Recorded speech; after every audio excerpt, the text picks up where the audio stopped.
Introduction. The call you've been hearing. There have been moments in your life when everything felt different.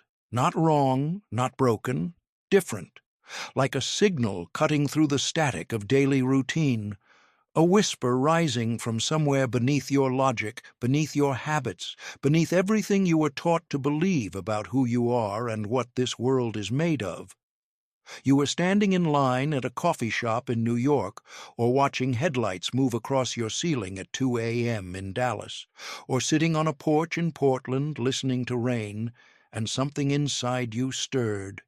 Not excitement, not anxiety. Something older than both. A recognition. As if a door you'd forgotten existed had quietly cracked open, and through it came a draft of something ancient and real. That feeling is not imagination. It is not a symptom of burnout or overthinking. It is not a glitch in your mental software. That feeling is the most honest thing you've experienced in years. It is your soul doing what your education, your culture, and your conditioning told it not to do. It is remembering. Because here is what no one in your life has been brave enough to say out loud. You are more than what you've been told you are. This book is not a motivational manual. It will not ask you to hustle harder, think positive, or repeat affirmations in the mirror every morning. It doesn't trade in feel-good platitudes or the kind of shallow empowerment that evaporates by Thursday. What you are holding right now is a different kind of document. It is a mirror. It is a map. And more than anything, it is a reminder. Inside you, right now, in this body, in this lifetime, there are 7 extraordinary powers, not metaphors, not potentials, powers. Forces that have been part of human beings for as long as we have existed, passed down not through textbooks, but through the deepest channels of consciousness, coded into the structure of your awareness like a dormant software waiting for the right signal to activate. These powers were never meant to be secrets, but they became secrets. Over centuries, the noise of modern life, the relentless busyness, the culture of doubt, the demand to be productive and reasonable and measurable, buried them under layers of forgetfulness. You were taught to be skeptical of anything you couldn't see, calculate, or prove. You were trained to dismiss your deepest feelings as irrelevant, your strangest knowings as coincidence, your most transcendent moments as flukes. But you always knew something was off about that story. You've had experiences that didn't fit the neat rational framework you were handed. You've thought of someone and watched your phone ring with their name on the screen. You've walked into a room full of people and felt the emotional weather change before anyone spoke. You've made a decision based on pure gut feeling, against all evidence, against all advice, and had it turn out to be exactly right. You've woken from dreams so vivid and so specific that they felt less like sleep and more like dispatches from somewhere real. These were not coincidences. They were your dormant powers, briefly flickering on. Most people who've had these experiences do one of 2 things. They either rationalize them away, burying them under the comfortable rubble of "I must be tired" or "what a strange coincidence," or they become fascinated but lost, chasing them through the wild and uncharted territory of spirituality without a map. This book is the map. It draws from the oldest streams of human wisdom, from the mystery schools of ancient Egypt and Greece, from the yogic traditions of India and the contemplative traditions of Tibet, from the Hermetic philosophy that shaped the Renaissance and the metaphysical currents that have always run beneath the surface of Western civilization. It pulls from quantum physics, consciousness research, and the emerging science of biofield medicine. It weaves together what the ancient world knew intuitively and what the modern world is only beginning to confirm, that you are not a biological machine generating occasional flickers of awareness. You are awareness itself, temporarily inhabiting a biological form. And awareness, when it remembers its own nature, has extraordinary powers. Each chapter of this book will introduce you to one of the seven, not as concepts to memorize, not as abilities to practice in a workshop and then forget, but as lived truths, things your body already knows, your heart already feels, and your mind is just now catching up to. One warning, because honesty matters here. This is not light reading, not because it's complicated, but because it's real. Once you see what these pages are pointing at, you can't unsee it.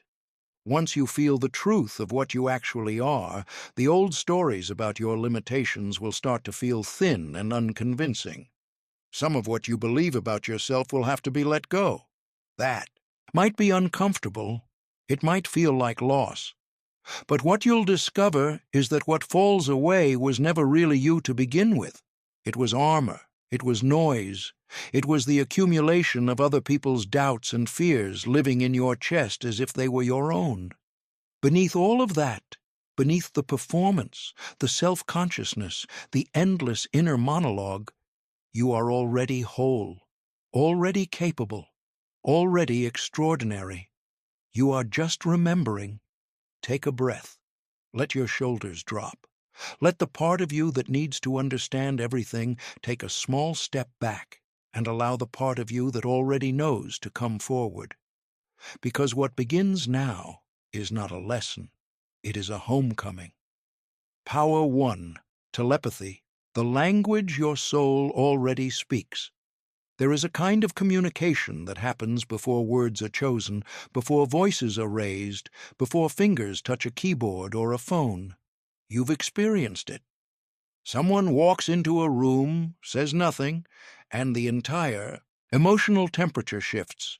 You feel a sudden pull to call your mother on a random Tuesday afternoon. You dial, and she answers saying, "I was just thinking about you." You lock eyes with a stranger across a crowded subway car in Chicago, and in that half-second, something passes between you. Not information, exactly, but presence, recognition, a wordless sentence spoken between two souls. We have been taught that language is the highest form of human communication, that the most sophisticated thing our species ever did was develop complex speech, grammar, syntax, literature, and language is indeed remarkable. But here is what most of us were never told. Words are actually the slowest, least efficient, and most easily distorted form of communication available to us. Before a single syllable leaves your lips, your energy body has already transmitted volumes. The real message has already been sent and received. This is telepathy, not the science fiction version with dramatic scenes of psychics bending spoons and reading minds in laboratories. The real thing, the quiet, constant, perfectly natural ability of consciousness to communicate directly with other consciousness without the mediating structure of language. And it is not rare. It is not a gift reserved for the specially gifted. It is a birthright, a capacity that every human being carries, even those who've spent decades convincing themselves it doesn't exist. The evidence for this is not only in ancient texts, it's in your own lived experience. You've had moments of knowing something before it was said. You've felt the emotional state of a person you love from hundreds of miles away. You've been in meetings where the unspoken tension in the room was more real and more powerful than anything on the agenda. None of that was your imagination running wild. That was your natural receiving apparatus picking up signal. The question isn't whether telepathy exists. The question is why most of us experience it, only as flashes and accidents rather than as a reliable, available sense. The answer is simpler than most people expect. Noise. The modern American mind is one of the most thoroughly occupied minds in human history. From the moment we wake up, often to the sound of an alarm immediately reaching for a phone, we are flooded. News, notifications, tasks, anxieties about the future, ruminations about the past, the background music of self-criticism, the social performance of appearing to have it together. By the time most people sit down for breakfast, they've already processed more stimuli than most humans throughout history would encounter in a full day. In that storm, subtle signals are lost entirely. Think of your mind as a radio receiver. Every receiver has the capacity to pick up frequencies across a wide range. But a receiver buried under static, interference, and competing signals will only ever pick up the loudest transmission, the most insistent, the most familiar. Quiet transmissions, like the thoughts of someone across the room, or the emotional state of someone you love, or the wordless knowing that something important is about to happen. They get drowned out completely. Telepathy doesn't require effort. It requires quiet. The ancient mystery schools of Egypt understood this. Initiates were not taught to concentrate harder or push their awareness further out. They were taught to withdraw attention from external noise, to still the surface of the mind, to let awareness settle like water that stops being disturbed and becomes reflective again. In that stillness, what the Egyptians called the direct knowing became accessible.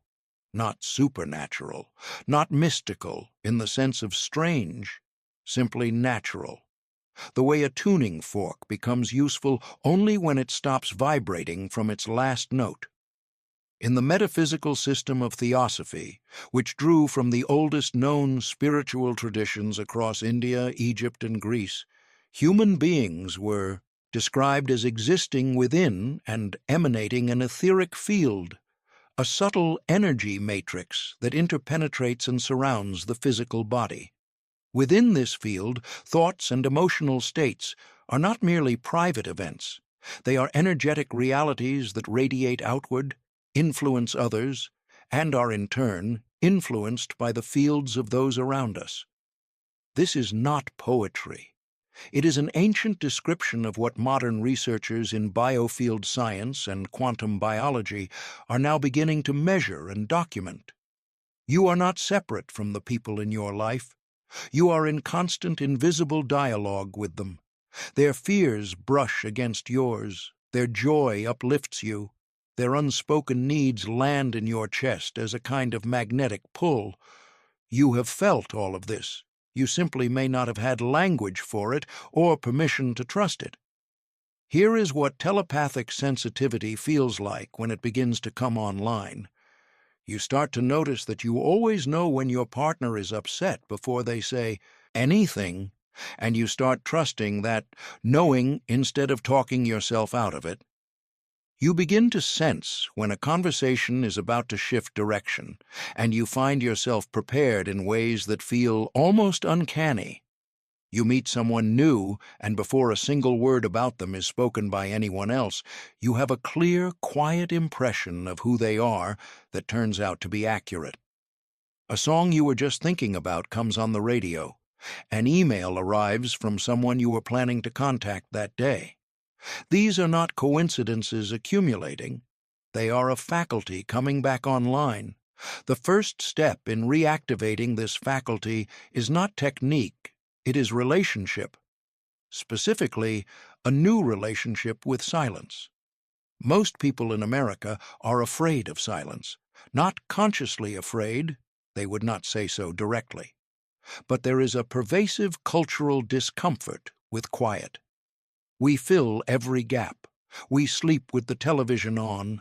We scroll through phones the moment we have a spare moment, waiting for coffee. We mistake silence for emptiness, and we mistake emptiness for threat. But silence is not emptiness. Silence is the medium through which the subtler forms of information travel. It is not the absence of communication. It is the presence of communication at a frequency too fine to be heard over the din. Begin to practice this, not formally, not dramatically. Just begin to notice, throughout your day, the moments when you have a quiet knowing about something or someone. And instead of immediately overriding it with logic, let it sit. Observe it, follow it, and watch what happens. This observation practice is the beginning of awakening your first dormant power. As this faculty develops, something remarkable begins to shift in how you relate to the people in your life. You start to encounter them not just through their words and their behaviors, but through their energetic signatures. You begin to sense the difference between what someone is saying and what they are feeling. You develop what can only be described as relational depth, an ability to be with people at a level that most human interaction never reaches. And with this depth comes responsibility, because you begin to realize that your own mental and emotional states radiate outward just as others do. Every silent judgment lands somewhere. Every quiet anger has a field effect. Every unspoken fear shapes the space you occupy and the people who share it with you. This is not cause for anxiety. It is cause for care. Care with what you cultivate in your own interior. There is a practice drawn from esoteric traditions around the world that activates what some teachers call the inner receiver. Before we go further, here is a simple entry point. Find a quiet place. Morning is ideal before the day's noise has fully begun. Sit comfortably, close your eyes, take several slow, deep breaths, and let your body relax. Think of someone you care about, not by visualizing their face, analytically, but by turning toward them in the way you would turn toward warmth. Feel their presence in the space of your attention. Now, without words, without effort, simply extend something toward them. Not a thought exactly, a quality, warmth, steadiness, peace, like shining a light in their direction, not to do anything to them, but simply to be present with them across the distance. Then let go entirely. Don't monitor, don't check.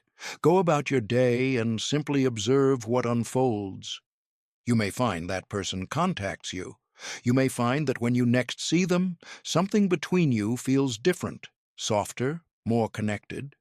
You may notice that your own mood is elevated throughout the day for no apparent reason. This is not magic. This is resonance. Two tuning forks vibrating at compatible frequencies naturally affect each other.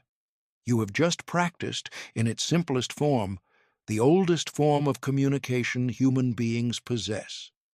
As you develop this, you will begin to understand something important. The world is far less lonely than it appears. The isolation most people feel in modern life is not a fact of existence.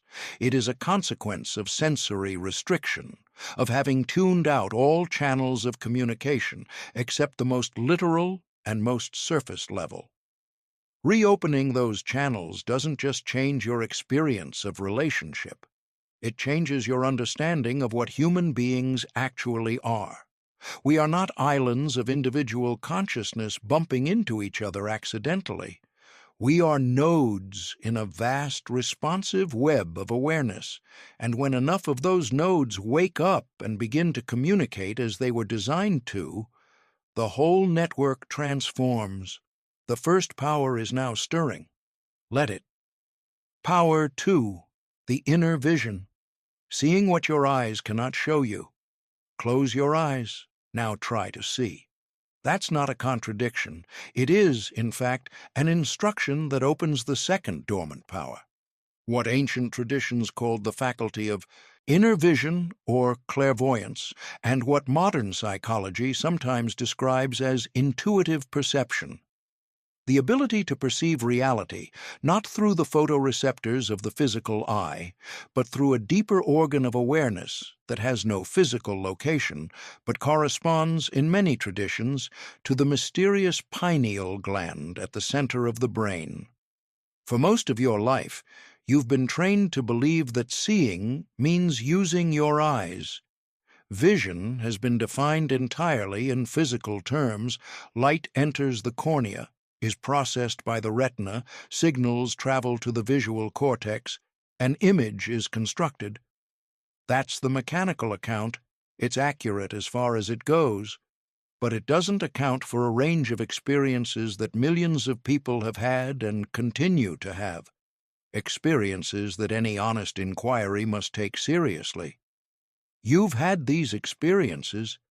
You've had a dream in which a specific event occurred, and then watched that event unfold in waking life with details so precise they defy the odds of random chance.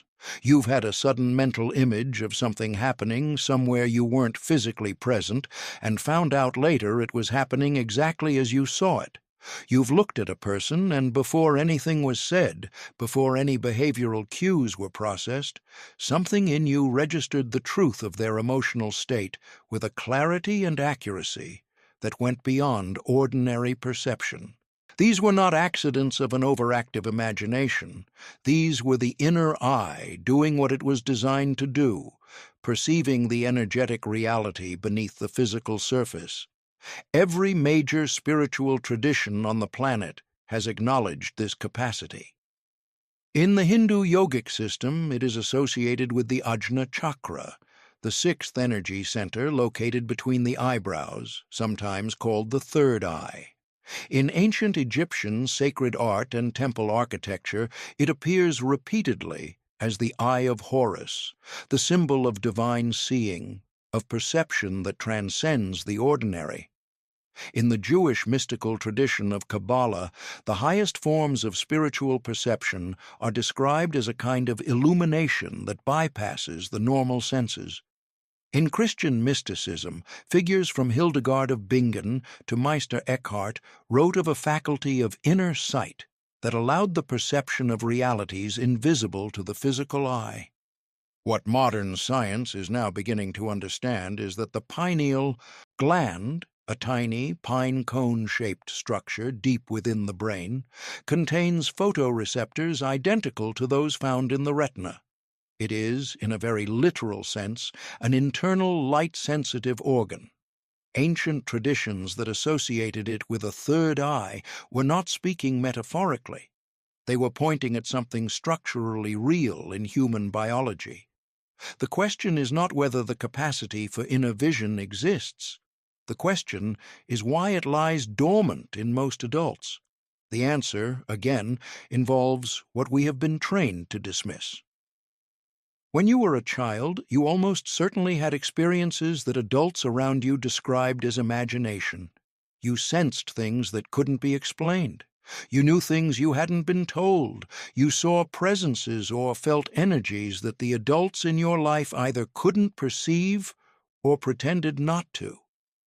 Over time, the consistent message that these experiences were just imagination, combined with the absence of any cultural framework that could validate or develop them, caused most people to shut down that channel. But the channel still exists, and it can be reopened. Clairvoyance, in its most accurate definition, is not fortune-telling. It is not the ability to predict lottery numbers or see into the future with cinematic precision.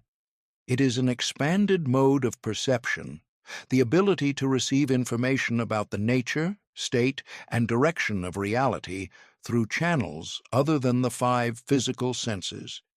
It includes the perception of energy fields around living beings, what many traditions call the aura, the intuitive reading of emotional and psychological states, the ability to sense the history and energetic charge of places and objects, and in its more developed forms, access to information about past and future events through channels that conventional science cannot yet fully explain but is increasingly unable to dismiss.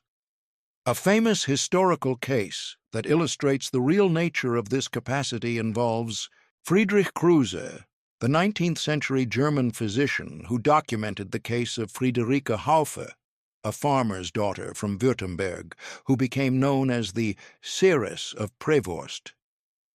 Haufe demonstrated an extraordinary ability to perceive the psychological and physical conditions of people around her, to sense the histories of objects, and to communicate what appeared to be information from sources she had no conventional access to.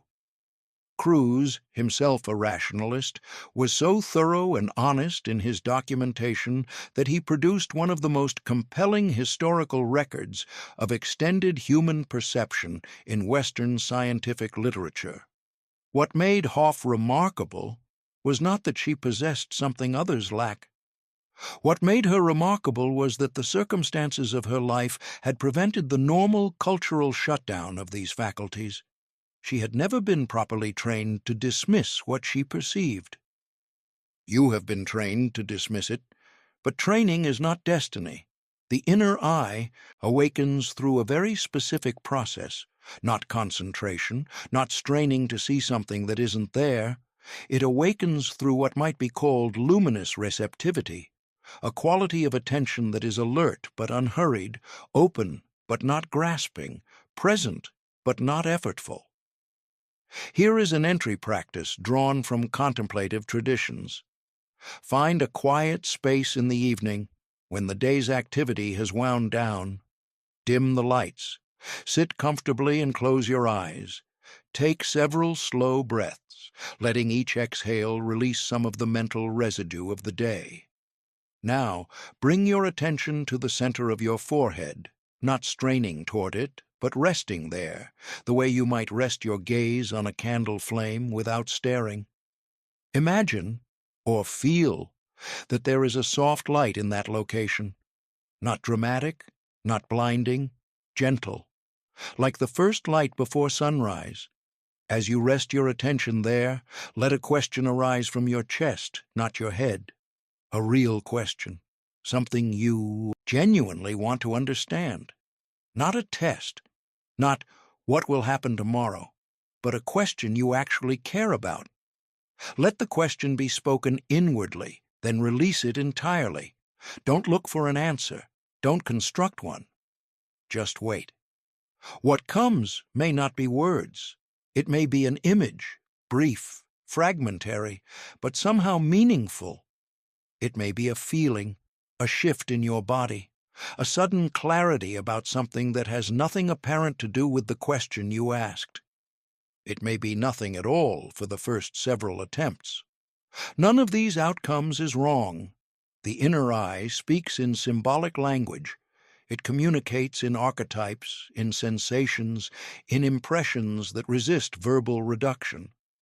The practice is less about achieving dramatic visionary states and more about creating the conditions in which subtle perception becomes possible, and then learning to trust what arrives. Keep a journal near you during this practice. Whatever fragments come, images, feelings, words, even a color or a texture, write them down immediately. Don't analyze them, just record them. Do this for 7 consecutive evenings. By the end of that week, you will likely notice a pattern developing. You may find that certain images recur. You may notice connections between what appeared in these inner states and what happened in your waking life. You may find that the quality of your ordinary perception shifts, that you begin to notice things about people, places, and situations that previously escaped your attention. The inner eye, once it begins to open, doesn't replace ordinary seeing. It adds a dimension to it. You continue to perceive the world through your physical senses, but those senses now operate within a larger context of awareness.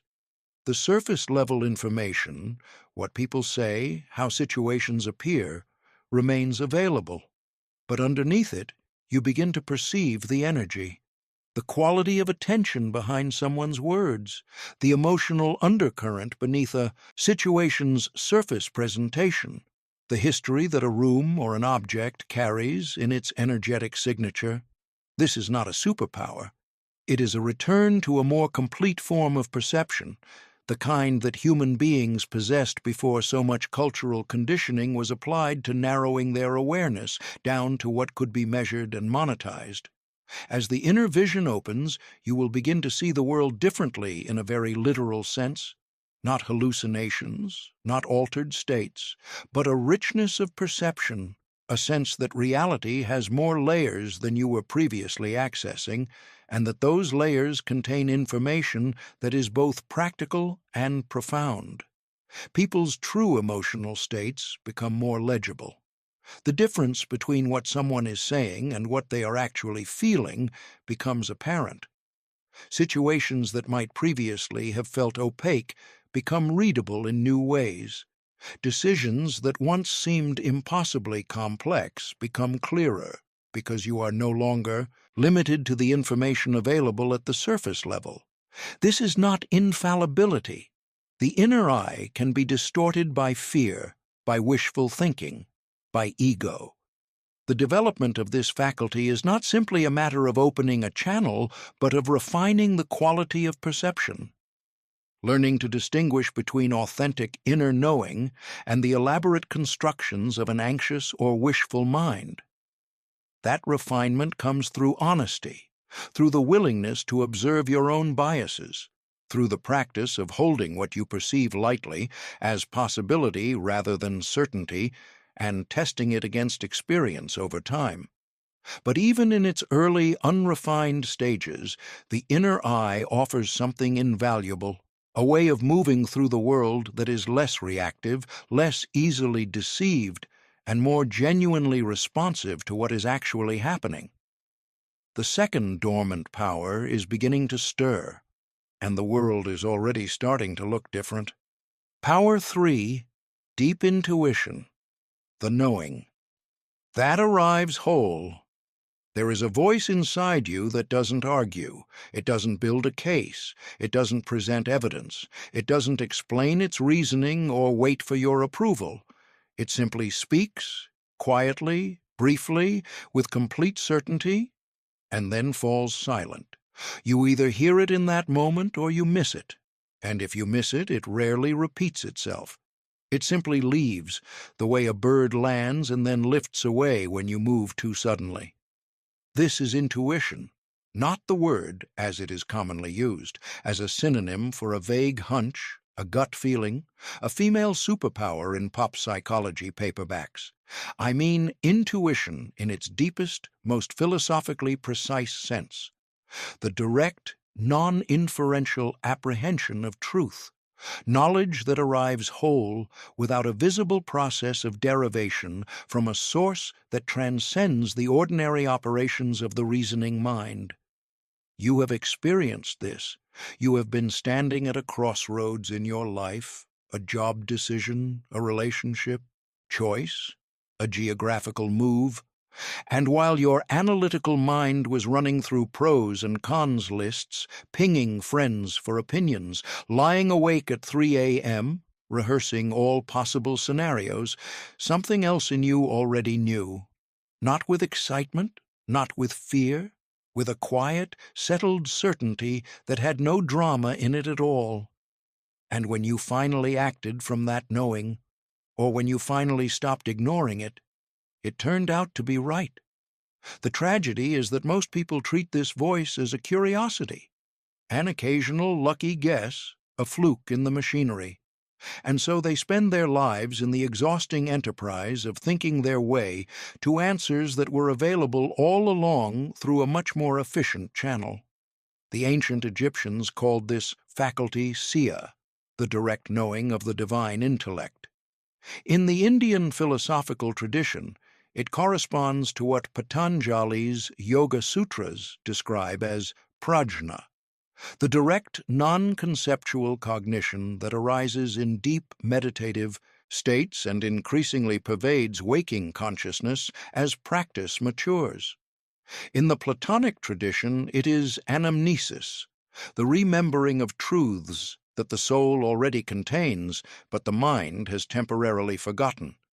The Hermetic tradition, which synthesized elements of Egyptian, Greek, and Near Eastern wisdom, described intuition as the voice of the higher nous, the divine intelligence that underlies and permeates individual consciousness. All of these traditions point at the same thing, and modern neuroscience is beginning, in its own limited vocabulary, to point at it too. Research on what scientists call unconscious cognition reveals that the brain processes vastly more information than the conscious mind is aware of, and that in many cases the unconscious assessment of a situation is more accurate than the conscious one. Experiments on decision-making have shown that in complex, multivariable situations, people who go with their gut after a brief exposure to information often outperform people who are given extensive time to analyze the same information consciously. This is not because the conscious mind is useless. It is because the conscious analytical mind is optimized for linear, sequential, rule-based tasks. When a situation involves more variables than the conscious mind can hold simultaneously, when the decision space is too complex, too fluid, or too novel for linear analysis to navigate effectively, something else takes over. Something that operates in parallel, that processes patterns across multiple dimensions simultaneously, that draws on a depth of accumulated experience that the analytical mind cannot access. That something else is what tradition calls intuition and what neuroscience calls unconscious cognition.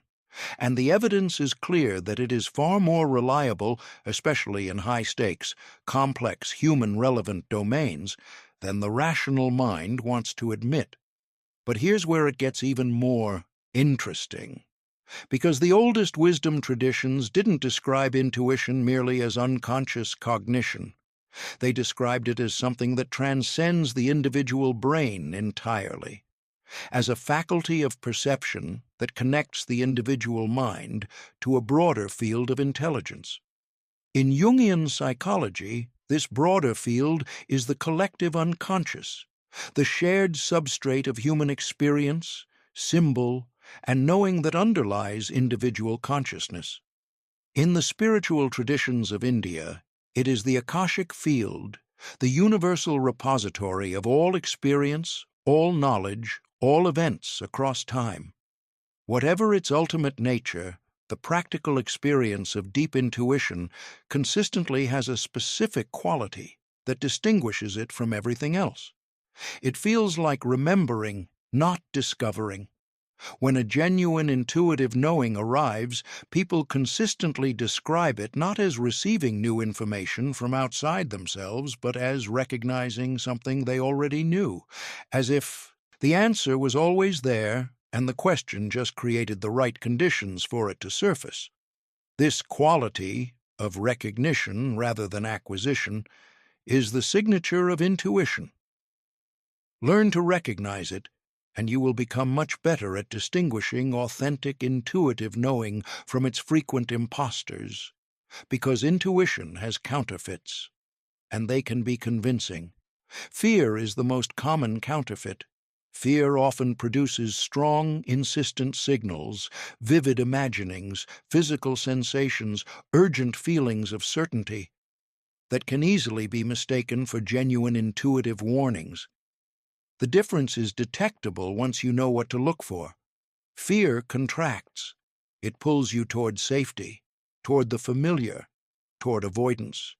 It tends to have an emotional charge, a quality of urgency and alarm that can overwhelm nuance.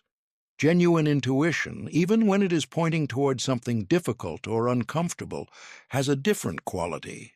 It is calm. It is clear. It feels like gravity, not panic, an inevitable pull rather than a frantic alarm.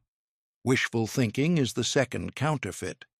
The mind's capacity for motivated reasoning is extraordinary. We can construct elaborate systems of knowing around things we simply want to be true. Genuine intuition doesn't flatter. It doesn't tell you what you hope to hear. Often, authentic intuitive guidance is mildly inconvenient.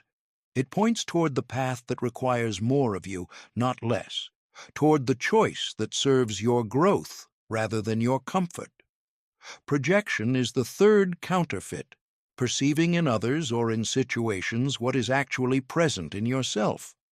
Many people confuse strongly projected anxieties or desires with intuitive readings of external reality. The development of authentic intuition requires an ongoing practice of internal honesty, of asking, when a strong sense arises, is this telling me something about what's out there, or is it telling me something about what's in here? Learning to make these distinctions is not a matter of following rules. It is a matter of becoming increasingly familiar with your own interior landscape, of developing what contemplative traditions call discernment. This is a lifelong practice, but it becomes more reliable with every year, every honest reflection, every choice that honors what you genuinely perceived over what you wished to perceive. Here is the practice for awakening your third dormant power. Over the next 2 weeks, begin to keep what you might call an intuitive record. This is not a dream journal, not a manifesting journal, not a gratitude list. It is a specific record of intuitive hits, moments when you had a clear, quiet knowing about something before conventional evidence was available to confirm it. Don't try to force these moments. Simply become more attentive to them. When you notice that small contraction in your stomach that says, something is off here, before anything visible has gone wrong, write it down. When you find yourself thinking of a person and sense something about their state before you've spoken to them, write it down. When a decision that makes perfect logical sense feels subtly wrong in a way you can't articulate, write it down. At the end of 2 weeks, review what you've recorded. Look at the accuracy rate. Look at the patterns. Look at the quality of the hits, how they felt different from the moments when your mind was simply running its usual anxious scenarios or wishful simulations. This review is illuminating for most people in a way that no amount of abstract argument about intuition could ever be, because you're not being asked to believe something. You're being asked to examine your own evidence. As you do this, something else typically happens. The very act of paying attention to your intuitive signal strengthens it. What was previously a barely audible whisper in the noise of daily life begins to speak a little more clearly. The signal-to-noise ratio improves. And gradually the intuitive faculty, which has been operating all along, mostly unnoticed and unhonored, begins to be integrated into how you actually navigate your life. This integration changes things in ways that are hard to overstate. Decision-making becomes less agonizing. Relationships become more legible. The pervasive low-level anxiety that most people carry, the sense of moving through a world that is opaque and unpredictable, in which terrible surprises might be lurking around any corner, begins to ease. Not because the world becomes less complex, but because you develop a felt sense of reliable orientation within it. The body, in particular, becomes a primary instrument of intuitive knowing rather than just a vehicle for getting around. You begin to notice that your physical sensations carry information. A tightening in the chest when someone is being dishonest with you, a sense of expansion and ease in certain environments, a particular quality of aliveness that shows up when you're moving in alignment with your deepest nature and fades when you drift away from it. This is the third dormant power coming alive, and as it does, it will begin to lay the groundwork for what comes next, the capacity not just to receive information about what is happening now, but to sense the energetic direction of what is coming. Power 4. Precognition. The future. Your soul has already visited time is not what you think it is. You have been operating inside a model of time that is, at best, an approximation. In this model, so deeply embedded in ordinary consciousness that most people never question it, time is a line. Past is behind you. Future is ahead. Present is the thin moving edge where the past becomes future. You can remember backward along the line, but cannot perceive forward. You are, in this model, perpetually moving from known territory into complete darkness. This model is convenient. It is the time that clocks measure and calendars organize. It is adequate for coordinating trains and meetings and medication schedules. But as a description of the nature of time itself, of what time actually is, how consciousness relates to it, and what is possible within it, it is profoundly incomplete. Physics has known this for 100 years. Einstein's relativity demonstrated that time is not absolute, that its rate varies depending on velocity and gravity, that the distinction between past and future breaks down at the deepest levels of physical reality. Quantum mechanics adds further complications. The behavior of subatomic particles suggests that the relationship between present and future is not one-directional causation, but something more complex, more fluid, and in certain interpretations, genuinely bidirectional. Some physicists now work with what they call the block universe model, in which past, present, and future all equally exist, and the experience of time as flow is a feature of consciousness rather than a property of reality itself. Ancient wisdom traditions didn't need quantum mechanics to arrive at this conclusion. They mapped the non-linear nature of time through direct contemplative experience over millennia. In the Vedic tradition of India, time, kala, was understood as a manifestation of consciousness rather than a container for it. In Buddhist metaphysics, the rigid categories of past and future dissolve under analysis. What remains is an eternal present in which all conditioned phenomena arise and pass.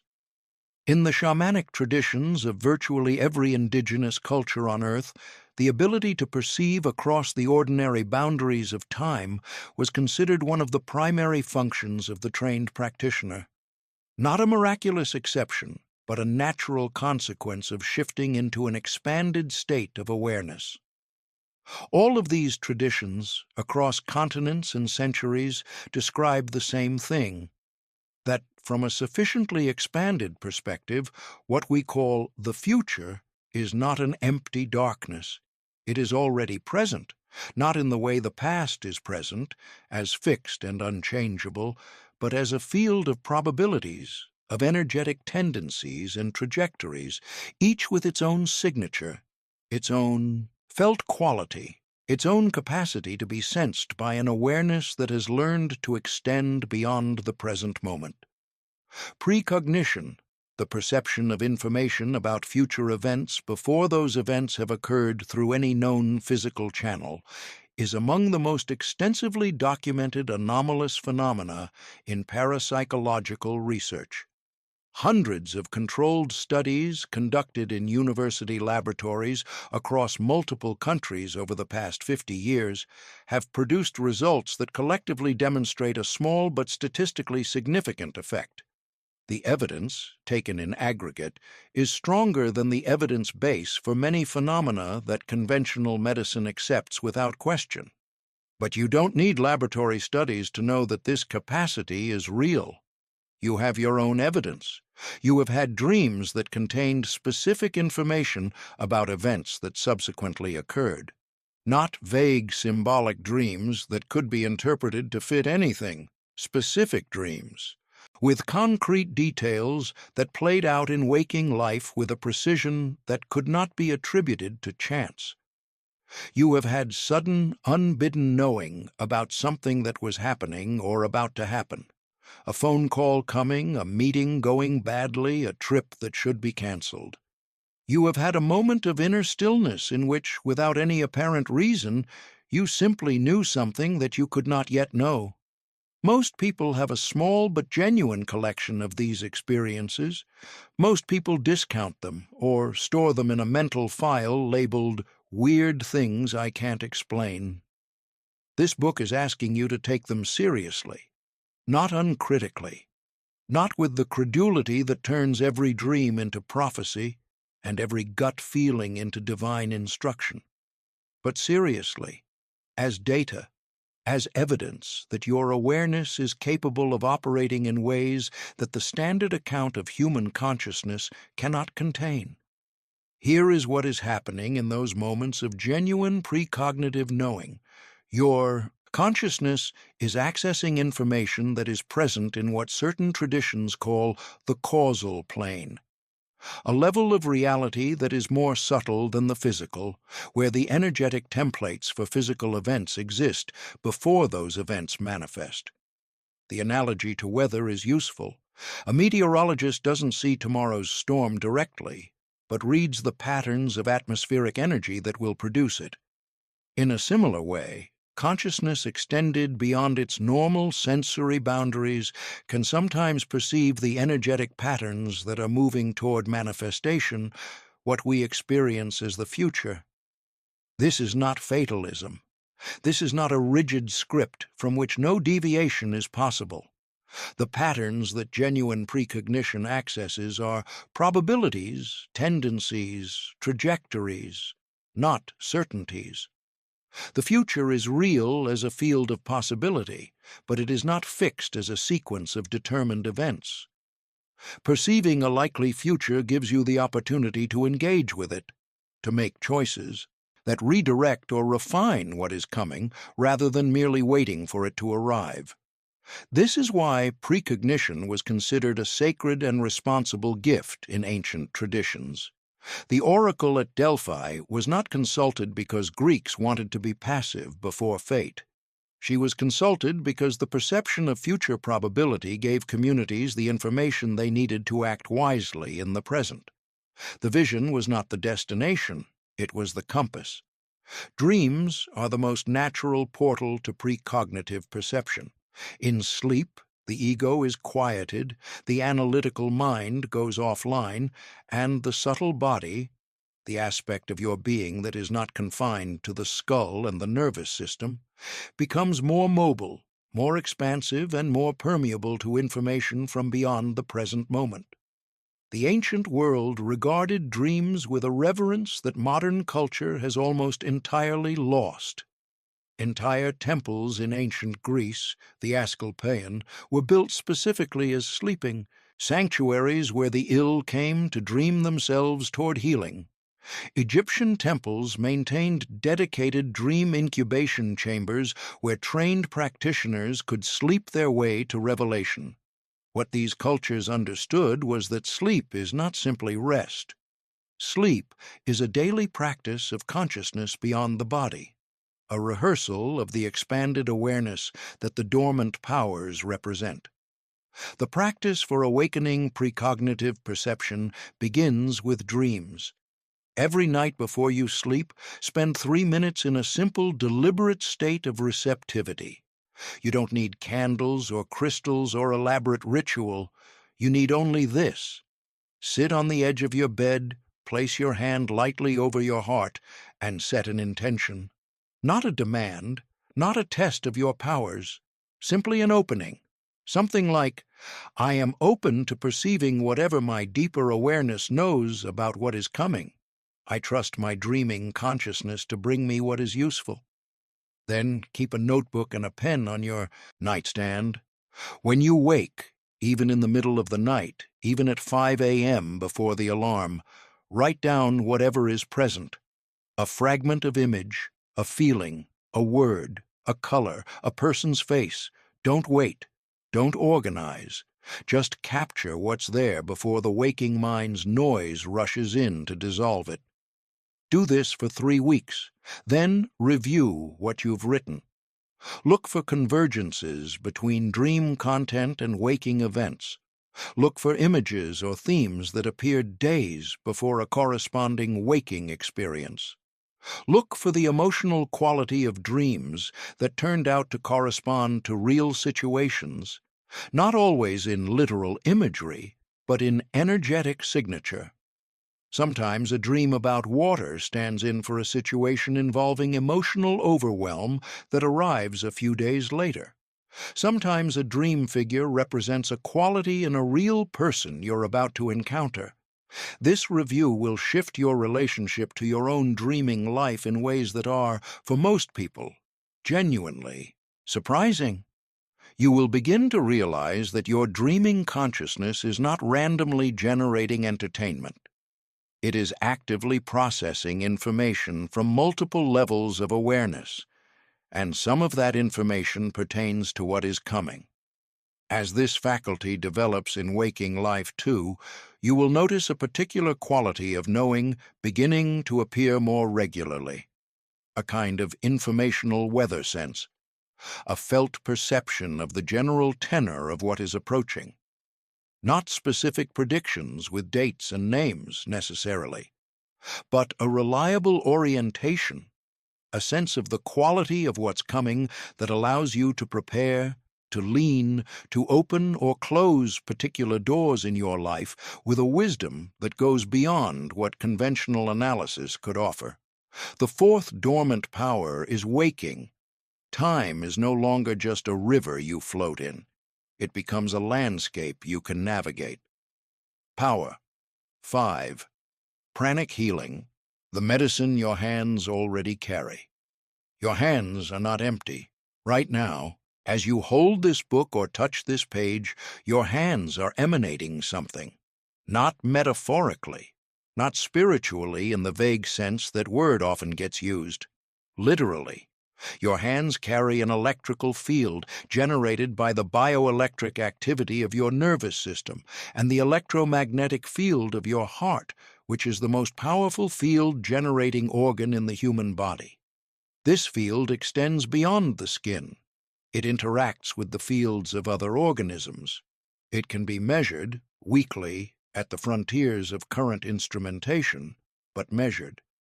Ancient healers across cultures did not have the instruments to measure this, but they did not need instruments to know it was real. They felt it. The patients they worked on felt it. The results spoke. In the Hindu tradition, what flows through the hands and through the healer's presence is called prana, the vital life force, the animating energy that underlies biological life and that circulates through the body in specific channels, nadis, and centers, chakras. In Chinese medicine, it is qi, the same concept, differently named, mapped in enormous detail through thousands of years of clinical practice. In Japanese healing arts, it is ki. In the Hebrew Kabbalistic tradition, ruach. In the Arabic healing traditions, baraka.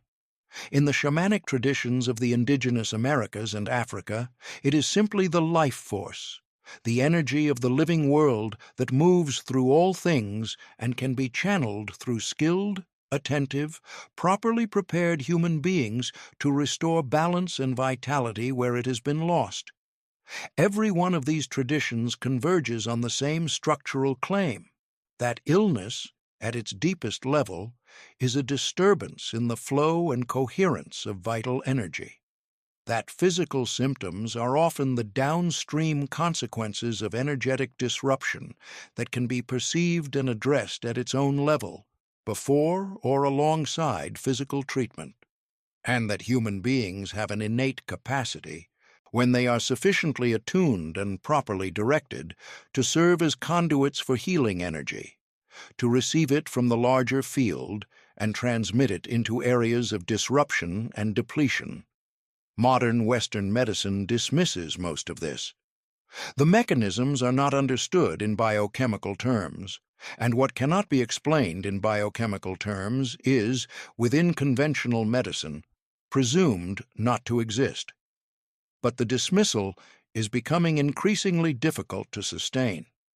Research in biofield science, a legitimate and growing field within integrative medicine, has produced substantial evidence for the existence of organized energy fields surrounding and interpenetrating living organisms. Studies on healing touch, therapeutic touch, Reiki, and other forms of hands-on energy work have demonstrated statistically significant effects on pain levels, wound healing rates, immune function, and psychological well-being. The effects are modest by pharmacological standards, but they are real, replicable, and not explicable by placebo alone. More importantly, for our purposes, millions of people have had direct personal experience of this capacity. You may be one of them. Have you ever placed a hand on a person in pain and felt something, a warmth, a current, a sense of energy moving, that was not simply the warmth of skin contact? Have you ever been in the presence of someone going through a difficult time, said almost nothing, and had them later tell you that they felt calmer, lighter, or less alone from the moment you arrived? Have you ever walked into a situation carrying a strong internal state of peace or clarity and noticed that the emotional atmosphere of the room shifted? These experiences are not imaginary. They are the pranic healing capacity operating spontaneously, unintentionally, at a low level of development. What is available when this capacity is deliberately cultivated, properly aligned with intention, and regularly developed over time is substantially more powerful. Here is what must be understood clearly. The capacity to transmit healing energy does not make you a doctor. It does not give you diagnostic authority over others' bodies.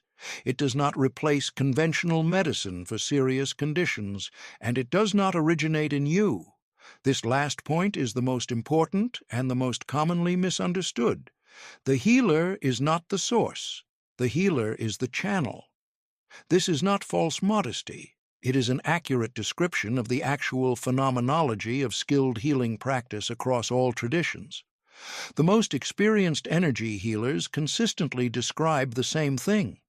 At their best moments, they are not doing anything.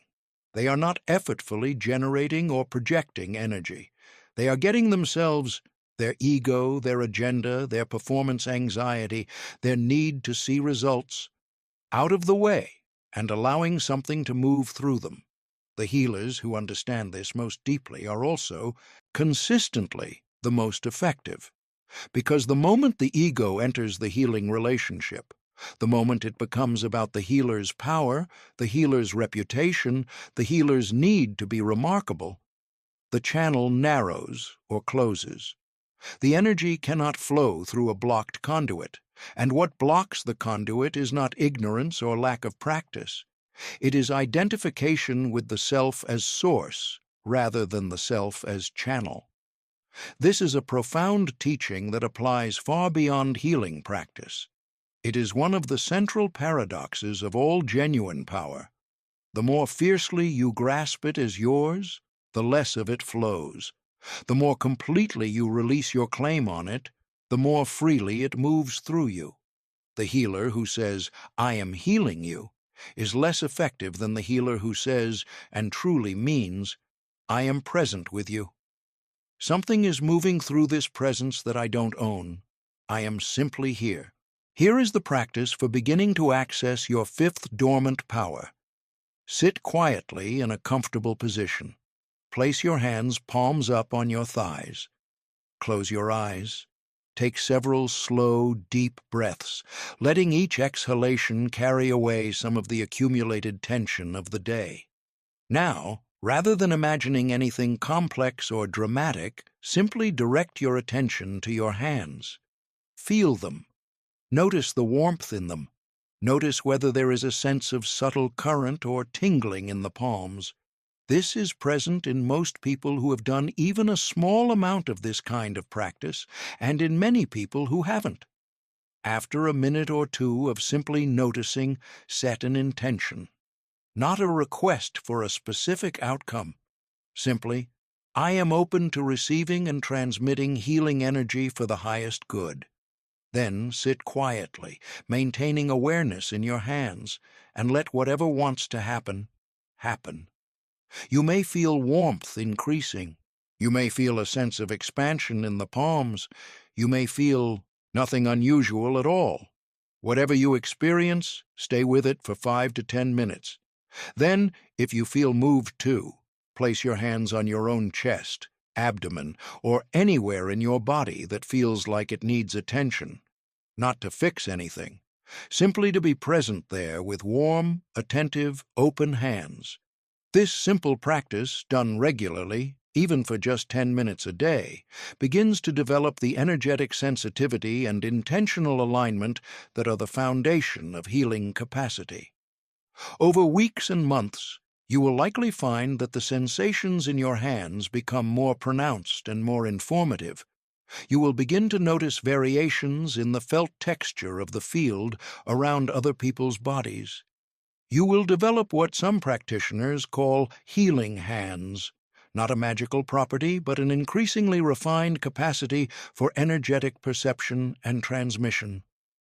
As this capacity develops, you will find yourself operating as a healing presence in ways that require no formal practice at all.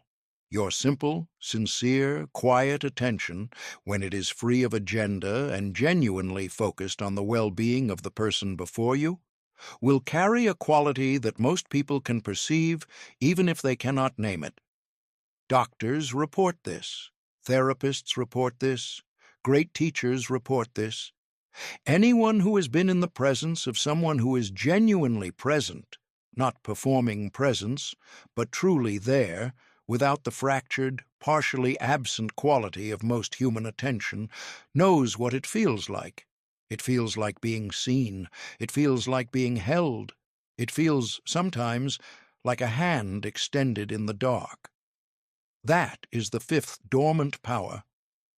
You already carry it. You are learning now to use it with intention and awareness. Power 6, astral consciousness, the self beyond the body. You have already left your body, more times than you know, more times, perhaps, than you would find comfortable to contemplate. Every night, as the slow oscillating brain, waves of deep sleep gradually give way to the faster, more complex patterns of REM. Something happens that the physiology of sleep alone cannot fully explain. The physical body is essentially offline. Motor neurons suppressed, sensory processing inverted, muscular activity near zero. But consciousness does not go offline. It continues to experience, to navigate, to encounter, to learn, in states whose intensity and specificity sometimes exceed anything available in waking life.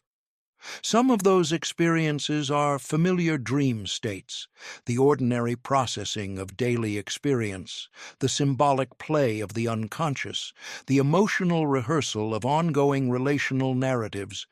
But some, perhaps the most memorable, the most vivid, the ones that stay with you for years in a way that ordinary dreams do not, have a distinctly different quality, a quality of presence rather than observation, a quality of navigating rather than watching, a quality of, above all, being somewhere rather than imagining being somewhere. These are what the long history of contemplative traditions, across virtually every culture on Earth, has called out-of-body experiences, astral projection, spirit travel, soul flight, or dream yoga. Different names for the same fundamental phenomenon, the capacity of consciousness to operate at a remove from the physical body, temporarily, voluntarily in trained practitioners, and involuntarily in others, in a mode of awareness that is genuinely distinct from ordinary dreaming. The evidence for this phenomenon is extensive and comes from multiple directions. There are decades of controlled laboratory studies in which subjects report accurately describing remote locations and events during out-of-body experiences that they could not have known through conventional means. There are accounts from near-death survivors, now numbering in the tens of thousands from studies in hospitals across the world, who describe verifiable perceptions of their physical environment from above or outside their bodies during cardiac arrest. There is the extraordinary cross-cultural consistency of the phenomenon. The reports of experienced out-of-body travelers, from Tibetan Buddhist dream yogis to contemporary Western practitioners, are structurally similar in ways that strongly suggest they are describing the same territory from different starting points. And there are the experiences that you yourself may have had. The hypnagogic jolt, that peculiar sensation of falling or lurching that wakes you just as you are drifting into sleep, often accompanied by the impression of sudden movement. as if some part of you that was beginning to separate from the physical body snapped back too quickly. The extremely vivid dream in which you were flying, not the chaotic, anxiety-soaked flying of many ordinary dreams, but a serene, controlled movement through space that felt completely real and was accompanied by a quality of expanded awareness and freedom that ordinary waking consciousness rarely achieves. The experience of watching your own sleeping body from above, briefly, in that liminal zone between sleeping and waking, before the shock of recognition collapsed the experience. These experiences are glimpses of the sixth dormant power, consciousness temporarily released from its identification with the physical body, operating in what the esoteric traditions call the astral body, a subtle energy form that is held to interpenetrate the physical body during waking life and to become more independent during sleep, deep meditation, and certain peak experiences. The astral body is not located inside the physical body in the way that, say, the liver is. It occupies the same space as the physical body in a different energetic register, the way a radio signal occupies the same space as the air it travels through without being the air. When the conditions are right, when the physical body is sufficiently relaxed, when the analytical mind is sufficiently quiet, when the subtle body is sufficiently activated, this astral form can separate and operate independently, carrying the individual's consciousness with it. In this state, perception is both more vivid and structurally different from ordinary perception. Distance operates differently. Attention functions more like instantaneous translation than like travel through space. Thought operates more directly. To think of a location is to be there. To intend movement is to move. Time operates differently. What might be experienced as hours in the astral state may correspond to minutes of physical clock time, or vice versa. The astral territory itself is vast and multi-layered. Different traditions have mapped it differently, but most distinguish between lower, middle, and higher regions. The lower astral is the most familiar, closest in character to the physical world, populated by the energetic residue of human emotional life, including patterns of fear, desire, grief, and confusion that have not been fully resolved. This region is where most involuntary out-of-body experiences occur, and it is why those experiences can sometimes be unsettling. Encountering the magnified shadow material of collective human experience without preparation or protection is genuinely disorienting. The middle and higher astral regions are more luminous, more organized, and more explicitly meaningful. These are the territories described in near-death accounts as profoundly beautiful, suffused with a quality of love and peace that exceeds anything available in physical life. They are also, in the accounts of trained practitioners, places of genuine learning, where encounters with what appear to be teachers, guides, or other advanced consciousness occur, and where information arrives that the practitioner could not have accessed through normal means. There is a direct relationship between the quality of your consciousness in waking life and the quality of your experience in astral states. An awareness characterized by anxiety, greed, or spiritual immaturity will have limited, distorted, and potentially frightening astral experiences.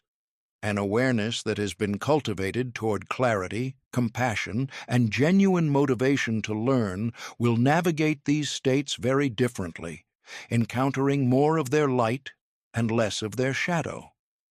This is why the development of astral consciousness is not recommended as a starting point on the spiritual path. It belongs in the sequence where this book places it, after the development of telepathic sensitivity, inner vision, intuition, precognitive awareness, and healing capacity. These earlier powers function as preparation. They cultivate the quality of awareness that makes conscious astral travel not just possible, but safe and genuinely fruitful. The practice for beginning to develop conscious astral awareness does not require special equipment, special abilities, or even a great deal of time. It requires the right conditions and the right intention. Here is an entry practice. Choose a night when you are not overly fatigued. Too much fatigue will cause you to simply fall asleep before the practice can establish itself. Lie on your back in a position that is comfortable, but not so comfortable that unconsciousness comes immediately. The spine should be straight, the limbs uncrossed, the body completely supported. Begin with 10 slow, deep breaths, feeling your body grow heavier and more relaxed with each exhale. Let the thoughts of the day gradually become more distant, like a conversation heard through several walls. Don't try to stop thinking. Simply let the thoughts become less important, less insistent, less engaging. When the body feels genuinely heavy and relaxed, shift your attention to the center of your chest. Imagine or feel a light there. Not forced, not dramatic, a small warm light, like an ember. As you continue to breathe slowly, let this light grow slightly with each inhale. Now, very gently, with the slightest possible intention, allow your awareness to begin to shift upward, not effort, not strain, a quality of permission, as if you were simply allowing something that wants to happen. Some practitioners describe this as imagining a slight upward drift, like a balloon beginning to rise when you loosen your grip on the string. You may feel certain physical sensations at this point, a heaviness spreading through the limbs, or conversely, a strange lightness, a sense of vibration, particularly in the head and chest, sometimes a sound, a ringing, a roaring, a buzzing. These are normal signs that the transition is beginning. They are not dangerous. The most important thing is to remain calm. Curiosity is fine, excitement is manageable, fear, genuine fear, will collapse the experience immediately. The subtle body retreats into the physical at the first jolt of adrenaline.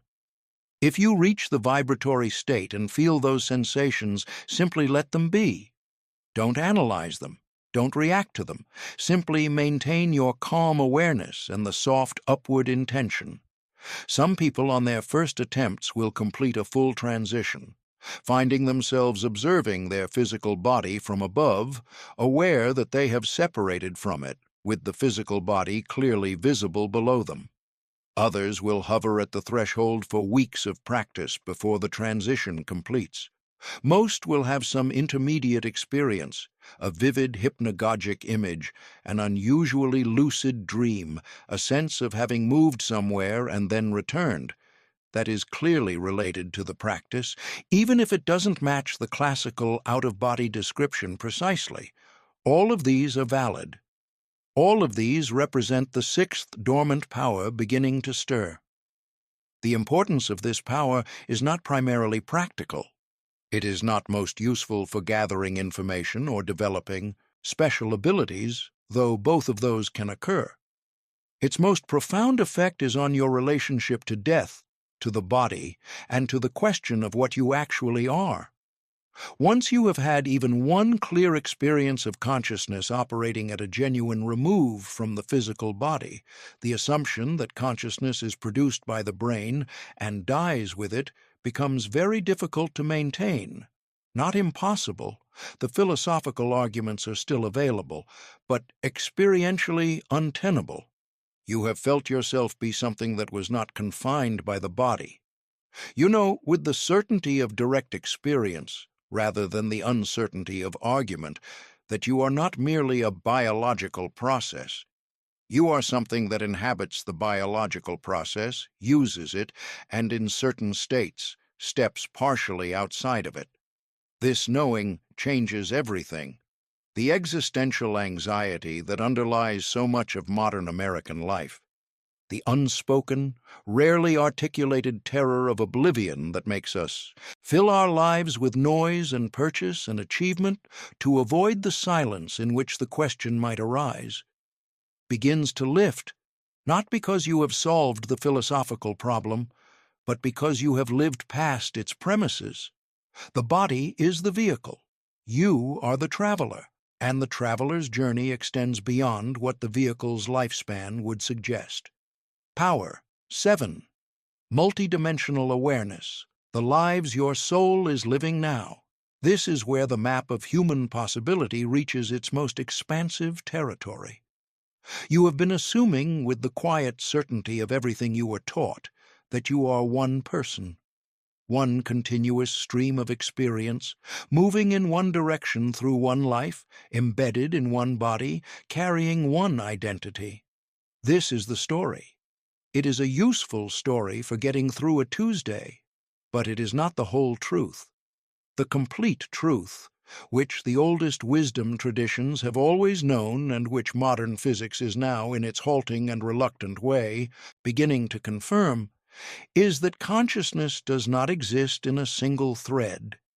It exists in a network. Quantum mechanics introduced the possibility of what are now widely discussed as many worlds or parallel universes. The idea that at every quantum decision point, the universe does not choose one outcome, but in some sense realizes all outcomes, each in its own branch of reality.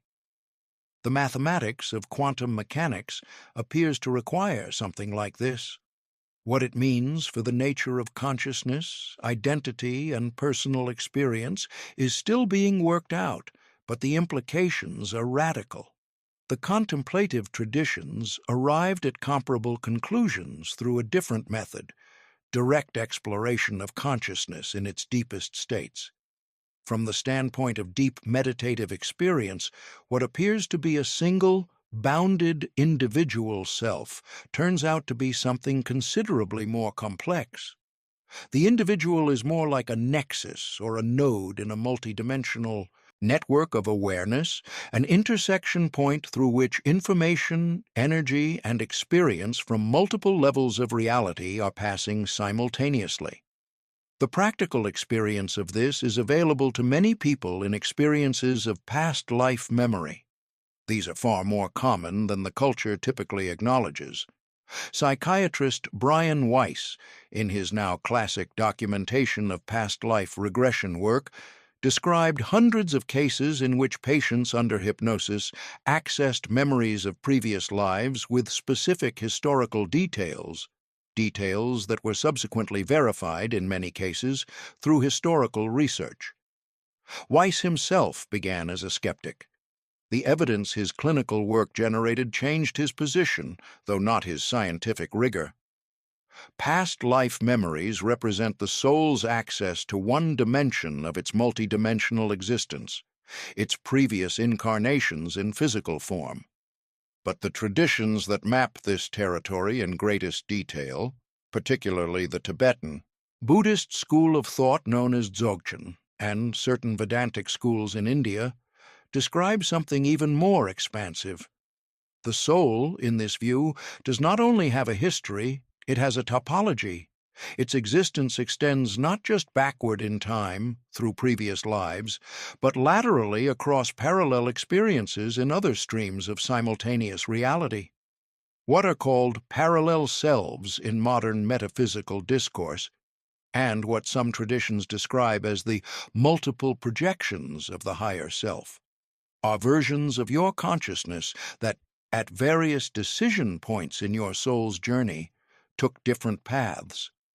They are not strangers. They are you. Or rather, they are other aspects of the larger entity that you participate in. The way your hand and your foot are both you, despite being different, distant, and having different functions and experiences. Why does this matter practically? Because the wisdom of those parallel existences is not entirely inaccessible to you. In dreams, in meditation, in moments of unusual stillness or expanded awareness, it is possible to receive what can only be described as transmissions from these other aspects of the self, understandings that feel suddenly available without any apparent process of derivation, capacities that appear as if from nowhere, perspectives that seem too spacious, too free of your habitual limitations to have been generated by the ordinary mechanisms of your psychology. These transmissions are not always dramatic. They arrive mostly as subtle shifts in perspective, a sudden ability to see a long-standing problem from an entirely new angle, a quality of compassion for yourself that was previously unavailable, a releasing of grief or shame or fear that has been resistant to every other form of inner work, as if the experience that generated it was completed in another stream of your soul's existence, and that completion is now available to be integrated into this one. The most healing application of this understanding is in the domain of self-forgiveness. Most people carry regrets that function as anchors. Decisions not made, paths not taken, words not spoken, or spoken when they should have been held. These regrets bind energy, generate chronic low-level shame, and create a subtle but pervasive sense of incompleteness, as if some chapter of the self story is perpetually unresolved. The multidimensional view of consciousness offers something more than mere cognitive reframing here. If all the paths your soul has not taken in this life are being lived in other streams of reality, if the version of you that made the other choice is real and present somewhere in the larger topology of your soul's existence, then your regrets are, in a profound sense, already resolved. The experience you grieve not having had is an experience that a part of your consciousness has had. Its lessons, its qualities, its wisdom are available to you. The story is not incomplete. It is simply being told in a more complex and multi-threaded way than a linear narrative can contain. There is a practice for accessing this dimension of awareness. Find a quiet, comfortable space where you will not be disturbed for at least 20 minutes. Lie down or sit, whichever allows the deepest relaxation. Close your eyes. Take several slow breaths. When your body is quiet and your mind is relatively still, allow yourself to imagine, not analytically, but gently and openly, that you are sitting in a large, still room. The room is lit by a soft, diffuse light that comes from no particular source. It is completely quiet. You feel absolutely safe. In the center of the room, imagine a large oval mirror. But as you look at this mirror, you notice that your own reflection doesn't appear in it immediately. Instead, there is a soft mist. As the mist gradually clears, you begin to see a figure, someone who looks like you, but different, perhaps dressed differently, perhaps with different posture, different affect, different energy. This is another version of you, a parallel self from another stream of your soul's multidimensional existence. Look at this figure without judgment. What do you notice about them? What qualities do they carry that you recognize in yourself? And what qualities do they carry that you wish you had more access to? What is the emotional quality of their presence? When you feel ready, internally ask this parallel self a question. Not, "What is my future?" or anything that sounds like fortune-telling. Ask something genuine, something you actually want to understand. A question about yourself, about a challenge you're facing, about something you can't quite see clearly from your own vantage point. Receive whatever comes. It may be an image, it may be a feeling, it may be a phrase or a single word, it may be simply a quality of presence that carries information without content, a sense of peace or courage or clarity that you bring back with you when you open your eyes. This practice, done regularly, opens a conversation between the narrow bandwidth of your everyday identity and the much wider spectrum of your soul's existence. Over time, you begin to experience yourself not as a fixed, bounded, somewhat limited individual, but as a living confluence of possibility, an intersection point where multiple streams of consciousness and experience meet. The practical effects of this shift are substantial. Decision-making changes because you become less attached to any single path. You begin to understand that every genuine choice opens something, and nothing is permanently lost by choosing one door over another. The chronic anxiety of modern life, so much of which stems from the desperate need to get everything right, to avoid all mistakes, to maximize every opportunity, softens considerably when you understand that you exist in more dimensions than this one, and the quality of your relationship with yourself becomes kinder. The relentless internal critic that most people in the West carry, the voice that catalogues failures and inadequacies with prosecutorial efficiency, loses some of its authority when you begin to understand that the self it is criticizing is far vaster, far more resilient, and far more multifaceted than any critic can contain. The seventh dormant power is not the end of the journey. It is the opening into its true scale, because once you have touched your own multidimensional nature, once you have felt, even briefly, the expansiveness of what you actually are beyond the story of this one life, the project of awakening ceases to be a personal project and becomes something larger. You are not waking up for yourself alone. You are part of a collective awakening that is happening across the full spectrum of consciousness, in every dimension in which human souls are currently active. You are waking up for all of you.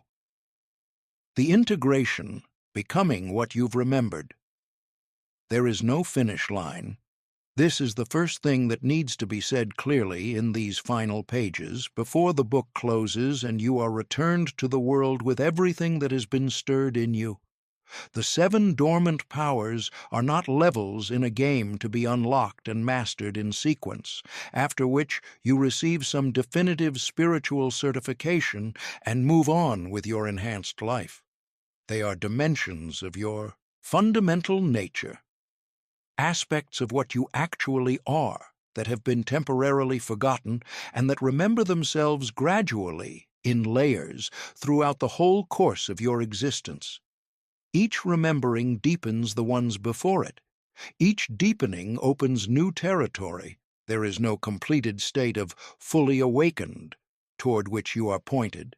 There is only the ongoing, expanding, endlessly interesting process of becoming more completely what you have always been. This matters to say because the spiritual marketplace in America is crowded with promises of arrival. Programs, retreats, certifications, initiations that offer you the final transformation, the permanent upgrade, the definitive liberation. These promises are seductive precisely because the longing they speak to is real. But the longing is not for a destination. It is for the quality of the journey itself, for aliveness, for depth, for genuine contact with reality, rather than the thin simulation of contact that most of modern life offers. The 7 dormant powers, fully integrated into your daily life, deliver that quality of aliveness.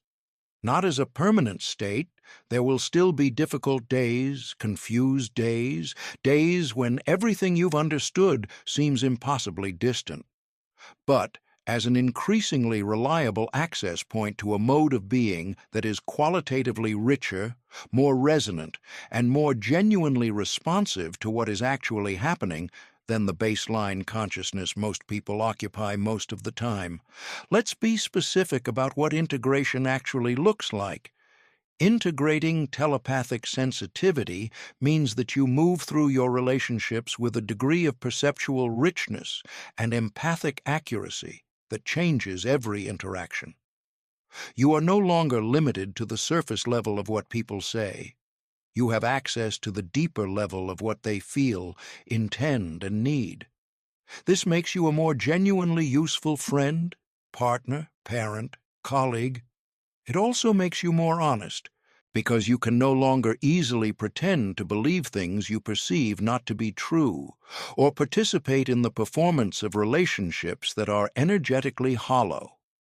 Integrating the inner vision means that your perception of reality develops a vertical dimension, a sense of depth beneath the surface of events, situations, and people that allows you to navigate with a wisdom that pure surface-level observation cannot support. Decisions become less arbitrary, relationships become more truthful. Your sense of the sacred, of the presence of something larger and more luminous than the everyday, becomes accessible not just in special moments of contemplation, but in the texture of ordinary life. Integrating deep intuition means that your relationship with the analytical mind changes.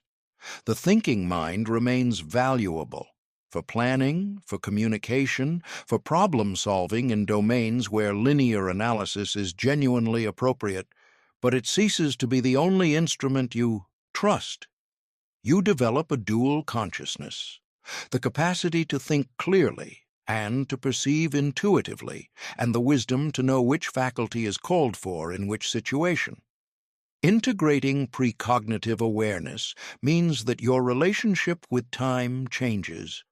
The future becomes less opaque, less threatening, more navigable. You develop a felt sense of the general trajectory of your life, not the specific events, but the quality and direction of what is coming, that allows you to make preparations and choices that are genuinely aligned with what is unfolding rather than reactive to what has already arrived. Integrating pranic healing means that your presence becomes, in a meaningful sense, medicinal. People feel better in your company, not because you are performing comfort or deploying psychological techniques, but because your field, cultivated toward clarity and compassion, has a tangible effect on the fields of those who come into contact with it. You are a resource, not a drain. You give energy rather than consuming it. This is not martyrdom. Genuine healers operate from abundance, not depletion, because they are drawing from the inexhaustible reservoir of the universal field rather than from their own limited personal supply. Integrating astral consciousness means that your relationship with the body changes. The body becomes genuinely dear to you in a way that transcends either physical vanity or philosophical materialism. It is the vehicle through which your consciousness is having this particular experience, irreplaceable in this form, worthy of care and attention and gratitude, but it is not the limit of what you are. The knowledge that you are larger than the body, that your consciousness extends beyond its boundaries and will continue in some form beyond its dissolution, liberates you from the existential terror that underlies so much of the frantic accumulation and distraction of modern life. Integrating multidimensional awareness means that your sense of personal identity expands to include a humility and a spaciousness that chronic self-criticism cannot survive in. You are larger than your worst moments. You are more complex than your most limiting story about yourself. The self that has failed, the self that has been hurt, the self that carries shame. These are real aspects of your experience, but they are not the whole of what you are. The whole of what you are is vaster than any single story can contain. Here is what living from this integration looks like in ordinary terms. You wake up in the morning, and before the day has made any demands on you, you take a few minutes of genuine interior contact. Not a performance of meditation, but a real check-in with what is actually present in your awareness. What is the quality of your inner weather today? What needs attention? What is arising that deserves acknowledgement before you carry it into the world? You move through your interactions with colleagues, with family, with strangers in the grocery store, with a quality of genuine attention. Not performing attention, but actually attending. The person in front of you is real. Their inner life is real. The communication between you is happening on multiple levels simultaneously, and you are present to more of those levels than most people. You make decisions, the small daily ones and the large life-defining ones, With a combination of careful thinking and genuine intuitive listening, you have learned not to override one with the other. You have learned the specific textures of genuine intuitive knowing versus anxious wishful thinking, and you navigate by that distinction with increasing reliability.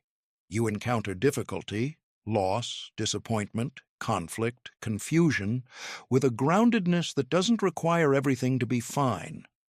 You can hold difficulty without being destroyed by it, because you have a relationship with something in yourself that is larger than the difficulty. You can be sad without becoming hopelessness. You can be afraid without becoming avoidance. You can be uncertain without becoming paralysis. This is not emotional suppression. It is genuine resilience, the capacity to remain present and responsive in conditions that would otherwise cause contraction and shutdown.